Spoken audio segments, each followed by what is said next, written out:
اعوذ باللہ من الشیطان الرجیم بسم اللہ الرحمن الرحیم. ڈیئر اسٹوڈنٹس السلام علیکم. آج ہم کو فراق گورکھپوری کی غزل نمبر 3 پڑھنی ہے. پہلا شعر اس کا ہے: آنکھوں میں جو بات ہو گئی ہے ایک شرح حیات ہو گئی ہے. شرح حیات ہم کس کو کہتے ہیں؟ زندگی کی تشریح کو. اس شعر کی تشریح اس طرح سے ہے: فراق فرماتے ہیں کہ محبوب کی آنکھوں سے آنکھیں ملی تو عشق کی شروعات ہو گئی. جو ہی آنکھیں محبوب کی آنکھوں سے ملی تو وہاں کیا ہوئی؟ عشق کی شروعات ہوئی. اور عشق نے پھر پوری زندگی کو اپنے لپیٹ میں لیا، اپنے اندر سمیٹ لیا. گویا محبوب سے آنکھیں ملی تو اشاروں میں اس سے اپنے دل کی بات کہہ دی. جو ہی محبوب سے آنکھیں ملی تو اپنے دل کی بات اس کو اشاروں سے کہہ دی اور اس کے وصل کو اپنی زندگی کا مقصد بنایا، یعنی اس کے ملاپ کو اپنی زندگی کا مقصد بنائے. اس طرح زندگی کی تشریح یہ ہوئی کہ اب زندگی عشق میں بتانی، اب جو باقی زندگی کس میں بتانی ہے؟ عشق میں، اور محبوب کے وصل کی کوشش میں عمر بتانی، اور محبوب کے ملاپ کی کوشش میں اب یہ ساری عمر بتانی ہے. دوسرا شعر: کیا جاننے موت کیا تھی پہلے اب میری حیات ہو گئی ہے. حیات ہم زندگی کو کہتے ہیں.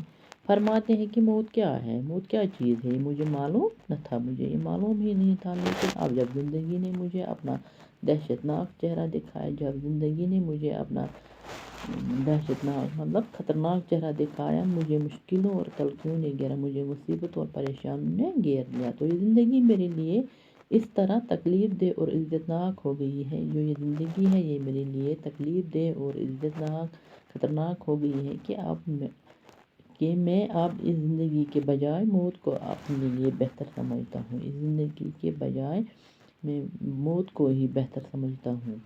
گویا اس عزتناک کی زندگی کو موت پر ترجیح دیتا ہوں. میں زندگی کے بجائے اب موت کو ہی ترجیح دیتا ہوں.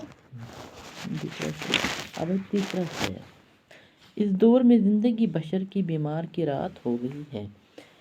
فراق اس شعر میں دور حاضر کی کڑواہٹ اور انتشار سے بری زندگی کے بارے میں فرماتے ہیں. یعنی فراق اس دور میں نفرت سے بری زندگی کے بارے میں فرماتے ہیں کہ موجودہ دور میں زندگی بیمار کی رات کی کربناک، عزتناک اور تکلیف دہ بن گئی ہے. جو بیمار کی رات ہوتی ہے وہ ایک، آپ کو معلوم ہے کہ جب کوئی انسان بیمار ہو جاتا ہے تو وہ اس کو رات میں کتنی تکلیف ہوتی ہے، کس طرح سے وہ رات گزارتا ہے. جس طرح بیمارات کو اپنی تکلیف میں شدت محسوس کرتا ہے، جو کوئی بیمار ہوتا ہے اگر دن میں اس کو اتنی زیادہ تکلیف نہیں محسوس ہوتی ہے، مگر رات جب آتی ہے تو اس تکلیف میں وہ شدت محسوس کرتا ہے. اس کے لیے رات بتانا نہایت مشکل ہو جاتا ہے. اس طرح آج کے دور میں انسان کی زندگی بیمار کی رات کی طرح نہایت عزتناک ہو گئی ہے. آج کے دور میں بھی بیمار کی رات کی طرح زندگی تکلیف دہ ہو گئی ہے. موجودہ دور میں انسان کی زندگی بیمار کی رات کی طرح سے زیادہ اچھی تشبیہ اور کیا ہو سکتی ہے. آج کے دور کو ہم کس سے تشبیہ دیں گے؟ بیمار کی رات کی طرح. اب اس کا اور ایک شعر: جس چیز کو چھو دیا تو نے ایک برگ نبات ہو گئی ہے.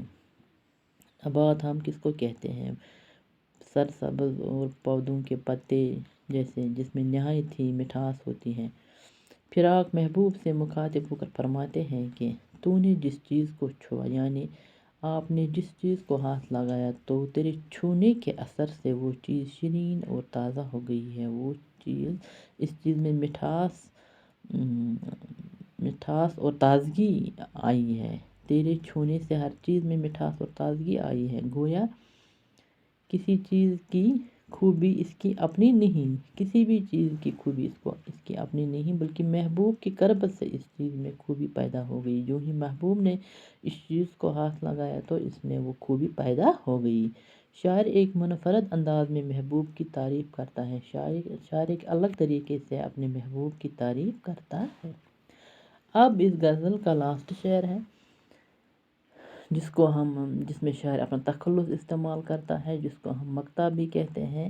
ایک سنت فراق، یہاں شاعر نے اپنا تخلص استعمال. فراق اس کی دیکھا